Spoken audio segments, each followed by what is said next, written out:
Hello and welcome to Mending Fences. I'm Karin Murphy, the producer of this very new show. We're here to help you to navigate through life's most tumultuous times: custody, divorce, separation, and we're even going to go over how you can settle matters out of court through the process of mediation. Your show hosts of this new and spectacular show are Al Hedayati and the Honorable Janine Barbera-Dalli. Al, welcome, and tell us a little bit about yourself and what you hope to accomplish with this new show, Mending Fences. Well, thank you for having us and starting this show and allowing Judge Barbera-Dalli and I to try to reach the community through television. What we did last summer is open up a new office, our third office in Southampton, for particularly the East End community. Yeah. So we want to make sure the community knows that we're here and we're here to give them advice, whether legal or otherwise. Being that Judge Barbera-Dalli has done different areas of law through her career, and she can certainly give some of the best advice that individuals can receive. Our goal is to educate people who are going through some of the most difficult times of their lives, that being separation, marital difficulties, or just difficulties with custody issues and parenting time, child support, financial distress, and things of that nature.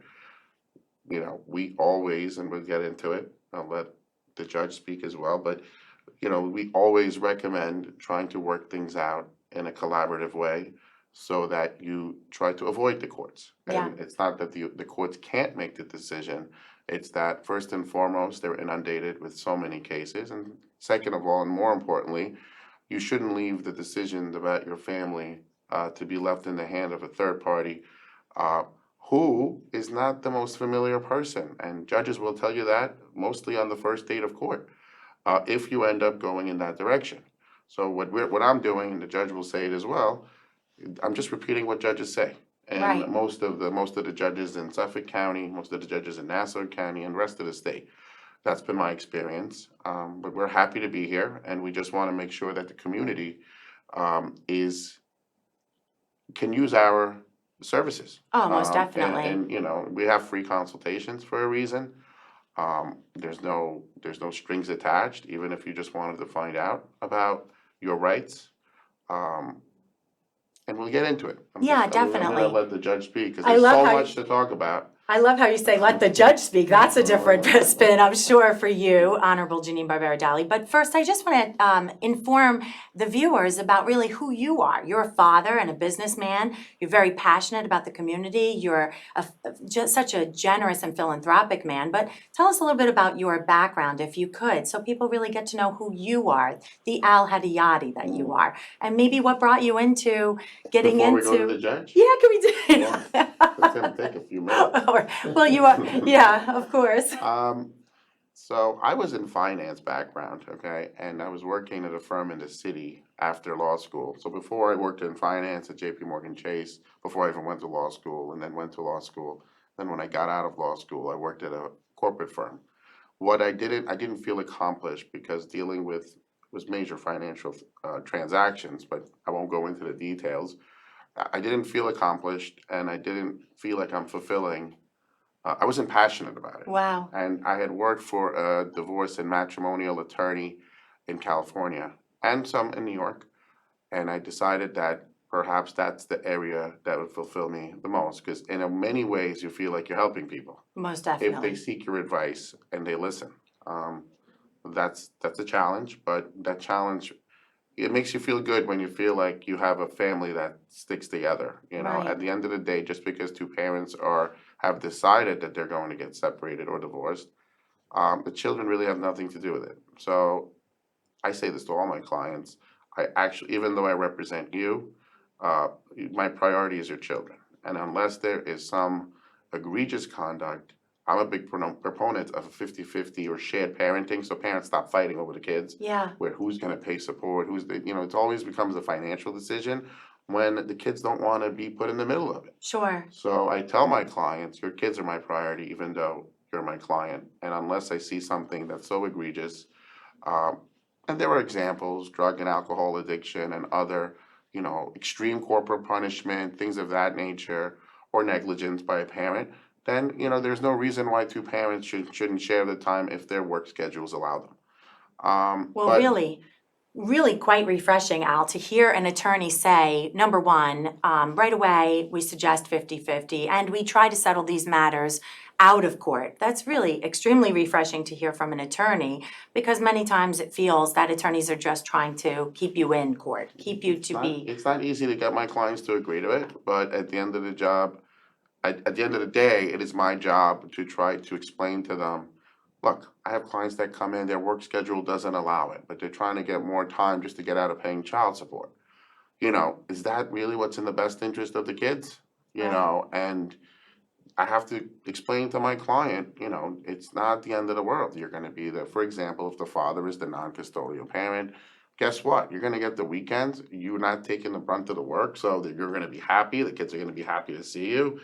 And the other parent has been with them all week, probably frustrated, they're not listening, you know what I mean? Need a break, It is right? not a bad thing, you just have Right. to pay a certain amount in child support. And look, I believe New York state laws are way behind from the other states in the United States. Oh, Other states really? usually start out with 50-50, so it's a legislator issue up in Albany.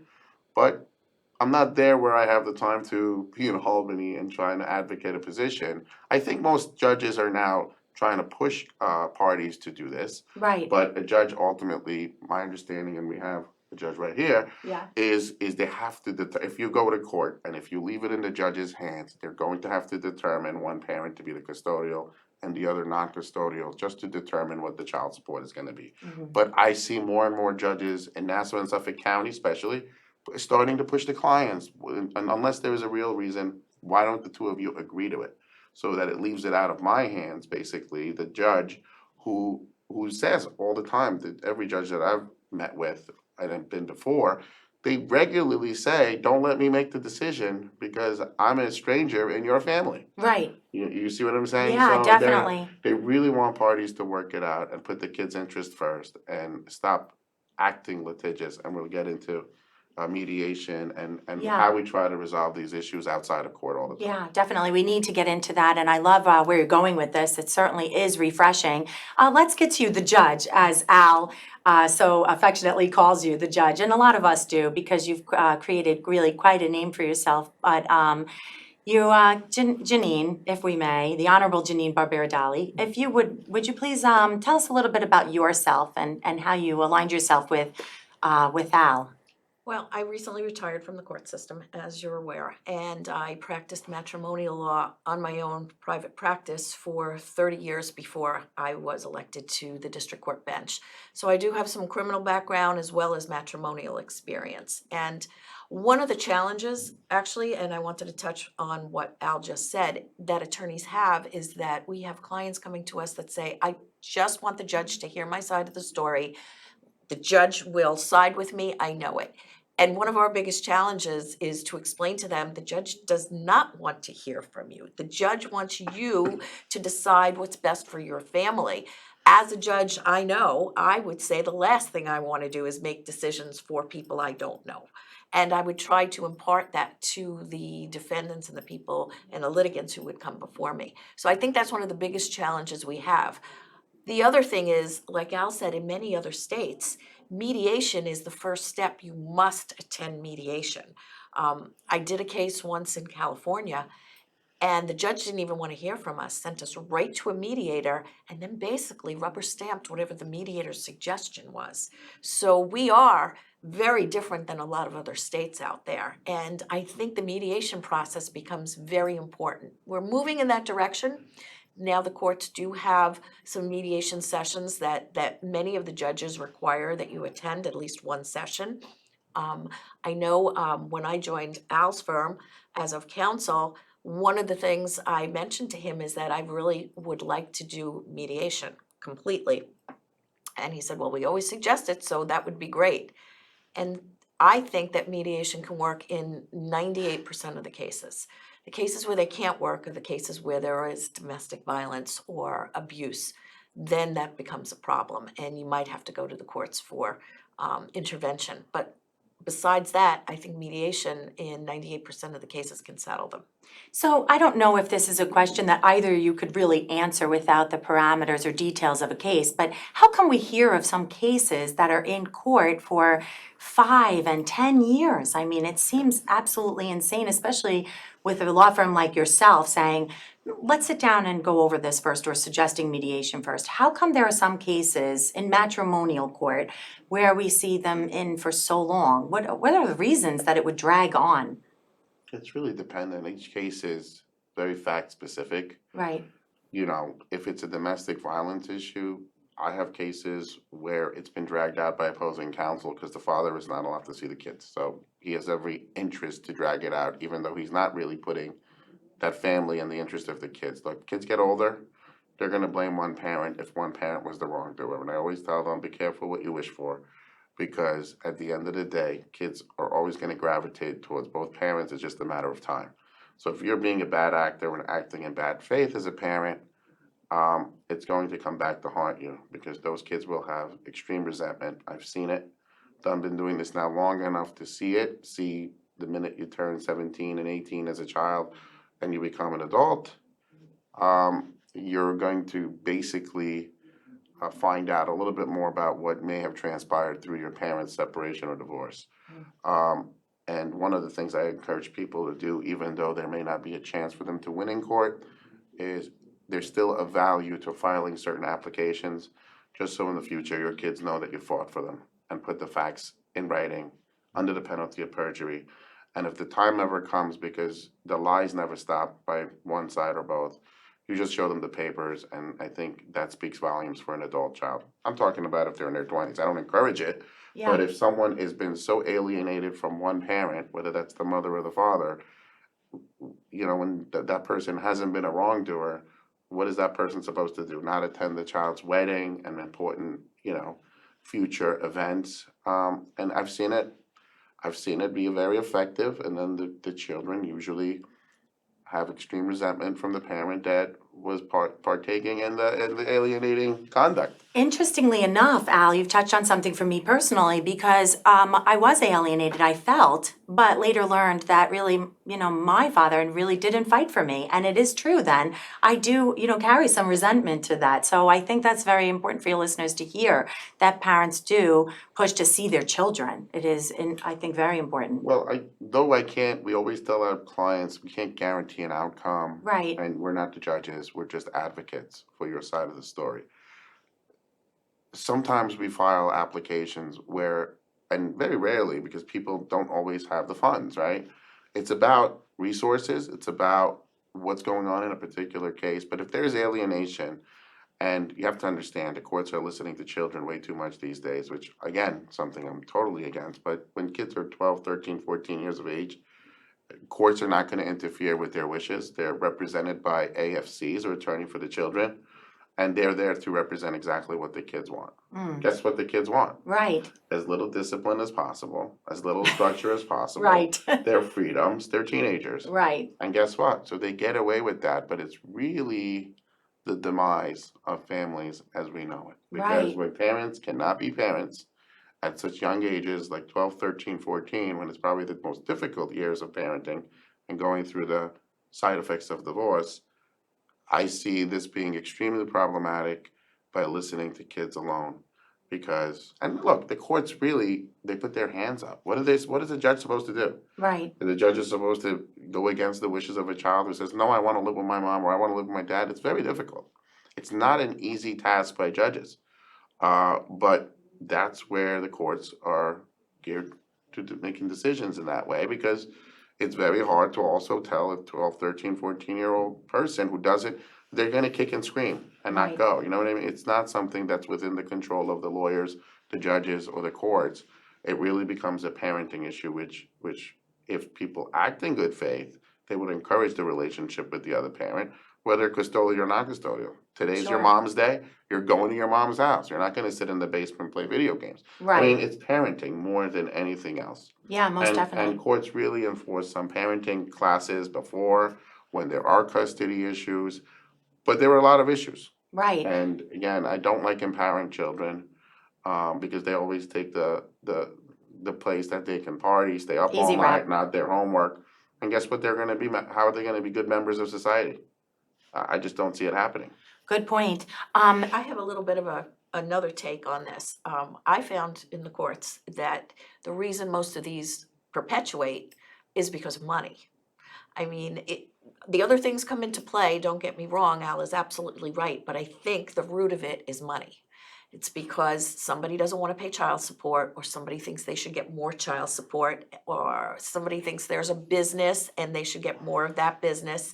And they use all the other things in the marriage, like the children, unfortunately, to try to get ahead of the other person.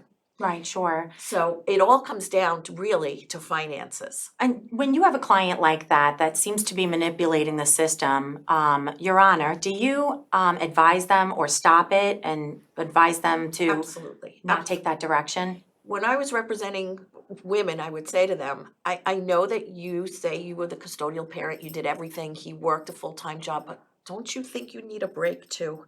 Isn't it That's a very time great point. that you, That's how we encourage it, Right. that it's not easy being a parent 5 days a week. 7 days a week? 7 days a week on the other Yeah. week, so they have to just get this litigious mentality out of their minds, And- because it doesn't benefit you. And I would basically say to them, it's a win-win situation for you. If your partner takes the children, we could go either way, husband or wife. If your partner is taking the children more, it's great for the kids. They have both parents that are involved in their lives, and it's great for you because you get a break.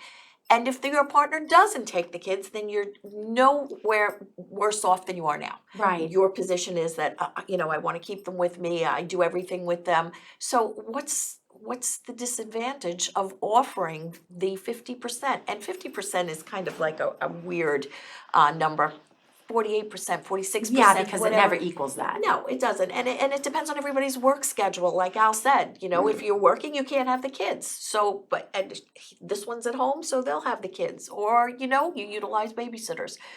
Everybody does. Right. So, Your Honor, Janine, I just love to call you that Yes. because it really is really quite respectful of you and your career. And it's so wonderful that you're with the law firm and working with Al Hedayati. But I have to ask you a question. If one of the viewers is watching today and in a very acrimonious family court matter, can they decide to remove themselves from that and come to you in order to establish a mediation case? In other words, can you midway through a tumultuous divorce, start a mediation process? Absolutely. Settlement can occur at any time during the divorce, right up until and even at the time of trial. We've done mediations because what you're doing is you're settling the case before allowing a judge to settle it for you. And you're never no one is ever happy with the decision of a judge. Believe me, I know that firsthand. They're never happy with what a judge decides because the judge is not looking to make anybody happy. The judge is looking to end the case, get it off their calendar, and move on to the next case. As cold as that sounds, that's the reality. In the courthouse, we have standards and goals, which means that you have a certain amount of time to get rid of all the cases on your calendar. And you're called to task if those cases go on longer than they should.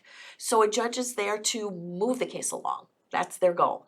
In mediation, we're there to try to get everybody to a settlement that everybody can live with. You Right. might not be thrilled with 100% of what you're getting, but at least you made the decision and not some stranger who doesn't know your children and who, as one judge says, I don't love your children, you love your children. You should decide for them, not me. Now, what I love about this new show that you'll see weekly, Mending Fences with Al Hedayati and the Honorable Janine Barbera-Dalli, is that you're going to get the real deal. We're covering a wide variety of what your firm really encompasses today, but we're going to have real lawyers tell it to you like it is, like you've done today. So before we close with this show, we have a few minutes left, but I'd like to know from both of you some interesting aspects or maybe a situation that was maybe the hardest or something very different about a situation that you've encountered. Can Can I you? just add something Of to course. I like to call the show actually the Judge Janine show, but It really they is. wouldn't, higher powers did not allow it, I don't know, maybe we still get there one day. We should. But my thing is, when, I just wanna really simplify it for the public. When someone comes to our firm, we have 3/4 options for a divorce. I make it like you're going to McDonald's and you're gonna order a meal. Because I try to simplify it and I always try to go with the first option. And the reason is every case should give it an attempt to resolve it amicably, whether that's mediation or uncontested. And we'll talk about the differences in the next show so that we can educate the public. But when they come in, there's one option is uncontested or mediated, which means you never need to go to court. The parties come in and we resolve it. We'll submit the paperwork. You never see a judge.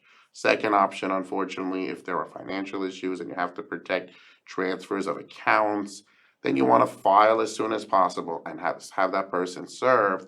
So certain things called the automatic orders go into effect, right? Automatic orders stop parties from transferring money, accruing liens or encumbrances on property, and we go into that.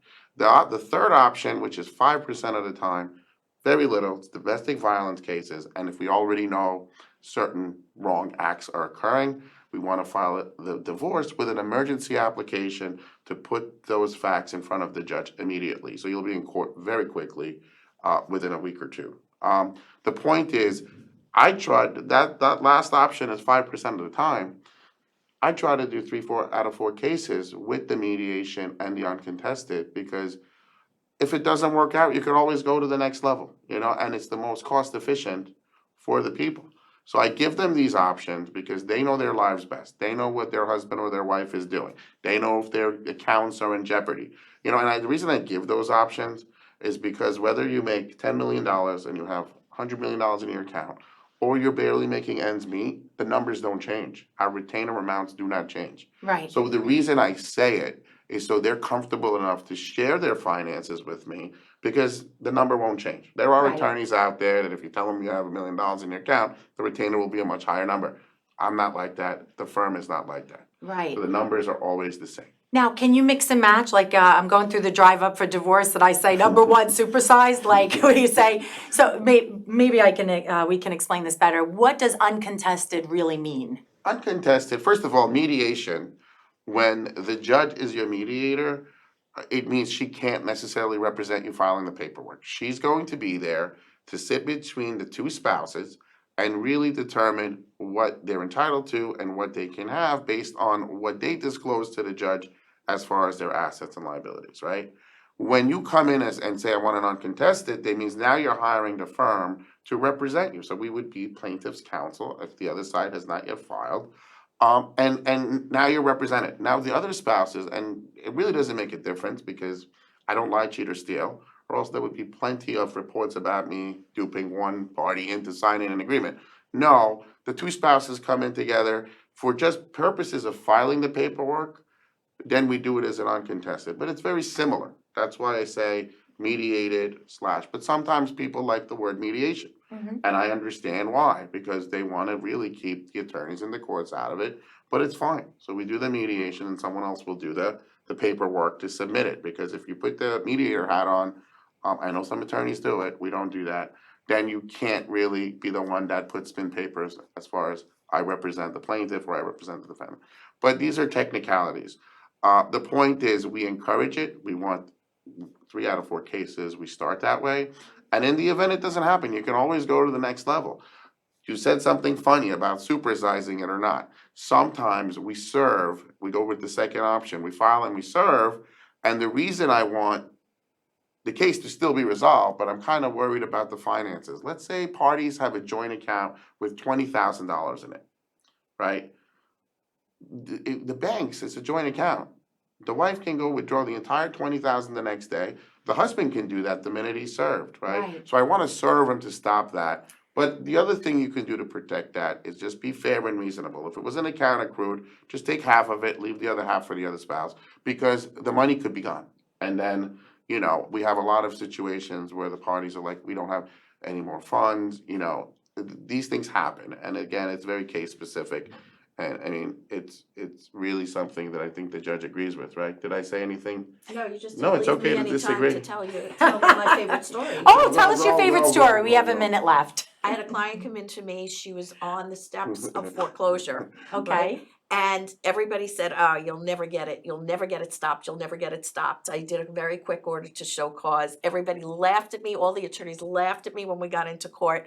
I presented my case. The judge halted the foreclosure for 30 days to give her a chance to try to sell the house. There were prospective buyers right in the courtroom, sold the house. She went to Florida with 5 kids who were going to get thrown out of the house. Wow. And everybody said, I can't believe you did that. That's Great my That was story. great. Great It's a story. good way to end, It's right? a great way to end. We thank you for joining us today, Al Hedayati and the Honorable Thank you Janine for having me. Barbera-Dalli. Thanks for It's having going us. to be a great show, Mending Fences, every single week, and you can also find the law firm in the Southampton location, very easily accessible.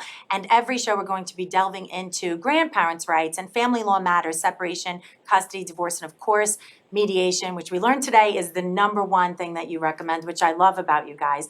Thank you so much for joining us, Thank and you for having me. we look forward to this wonderful show every week on this channel. Thank you.